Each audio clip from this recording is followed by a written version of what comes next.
Akhilesh Yadav files nomination from Kannauj.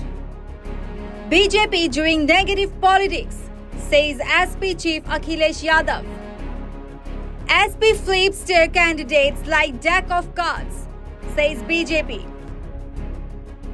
Samajwadi Party President Akhilesh Yadav today filed his nomination from the Kannauj constituency in Uttar Pradesh, a day after the party replaced Tej Pratap Yadav as its candidate from the seat. Kannauj is going to the polls on May 13th, with today being the last day for filing nominations. Interacting with the media after his nomination, Akhilesh Yadav accused the BJP of stalling the development because the Samajwadi Party started this.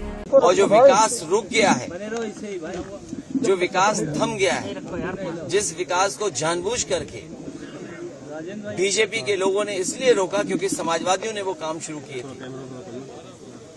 BJP के लोगों ने नकारात्मक राजनीति की, उनकी भाषा, उनका व्यवहार, उनका काम करने का तरीका बीजेपी के लोगों ने न जाने कई बार, कितनी बार लोगों को अपमानित किया है।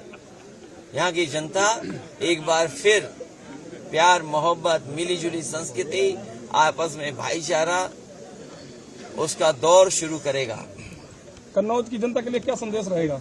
मैं कन्नौज की जनता के लिए पहले भी सेवा करने आया था और कन्नौज की जनता ने विकास होते हुए देखा है। जो पुरानी पीढ़ी के लोग होंगे जिन्होंने लोहिया जी को चुना था, वो जानते हैं कि समाजवादी सिद्धांतों को डॉक्टर राममनोहर लोहिया ने और समाजवादियों ने डॉक्टर बाबा साहब भीमराव अम्बेडकर जी के सिद्धांतों को आगे बढ़ाया और उसका परिणाम यह हुआ कि समाजवादी आंदोलन न केवल उत्तर प्रदेश में बल्कि देश में फैला। यार ये कौन है? यहाँ की जनता ने नेताजी को भी चुना।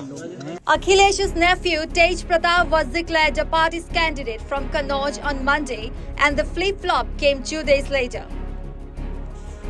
Tej Pratap is the maternal grandson of Mulayam Singh Yadav's elder brother Ratan Singh Yadav and son-in-law of RJD chief Lalu Prasad.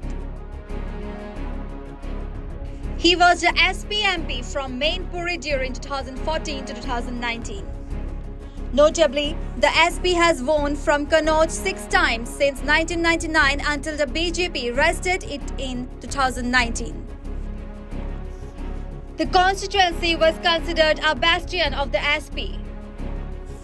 Akhilesh had won the Kannauj seat first in 2000 and later represented it in 2004 and 2009.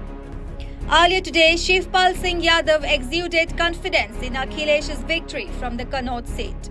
Akhilesh Yadav वहाँ से चुनाव लड़ेंगे और भारी बहुमत से वहाँ से जीतेंगे और इसके साथ साथ आसपास के क्षेत्र में भी बहुत अच्छा चलेगा और सब सीटें आसपास की सब जीतेंगे। सुब्रत पाठक कह रहे हैं कि अखिलेश यादव चुनाव हार जाएंगे। हर वक्त कन्नौज एक नया इतिहास लिखता है, नया इतिहास लिखा जाएगा।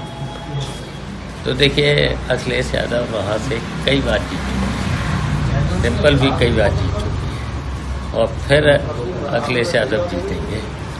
और देखिए, इनका तो वहाँ कोई नाम भी नहीं ले रहा है सुब्रत पाठक का। Meanwhile, reacting to Akhilesh Yadav's nomination from Kannauj, Uttar Pradesh Deputy Chief Minister Keshav Prasad Maurya said that the Samajwadi Party and Akhilesh Yadav do the work of flipping their tickets like the deck of cards. He further asked that if Akhilesh Yadav had to fight, then why did they make the declaration of another candidate? देखिए, एक तो श्री अखिलेश यादव जी और Samajwadi party अपने टिकटों को ताश के पत्ते की तरह पलटने का काम करती है। अगर श्री अखिलेश यादव जी को लड़ना था तो बीच में दूसरे प्रत्याशी को घोषित क्यों किया? लेकिन हम लोग तो यही मान रहे थे कि श्री अखिलेश यादव जी ही कन्नौज से लड़ेंगे। अब जरा चुनाव में मज़ा आएगा, अब कमल खिलाने में मज़ा आएगा, भाजपा को जिताने में मज़ा आएगा और श्री अखिलेश यादव जी को हराने में मज़ा आएगा। तो कोई चुनौती लगती है कि अगर अखिलेश जी यादव जी के आने से चुनौती? 2019 का चुनाव श्री अखिलेश यादव जी स्वयं प्रत्याशी जरूर नहीं थे, लेकिन उनकी पत्नी जब प्रत्याशी के रूप में लड़ती हैं तो वह नहीं लड़ती हैं, श्री अखिलेश यादव जी ही लड़ते हैं। 2019 का चुनाव सपा बसपा के गठबंधन के बाद भी अगर वहाँ कोई हारा था वो श्री अखिलेश यादव जी हारे थे, समाजवादी पार्टी हारी थी, पूरा सैफई जो परिवार है इनका वो पूरा परिवार हारा था। News desk report, such the reality.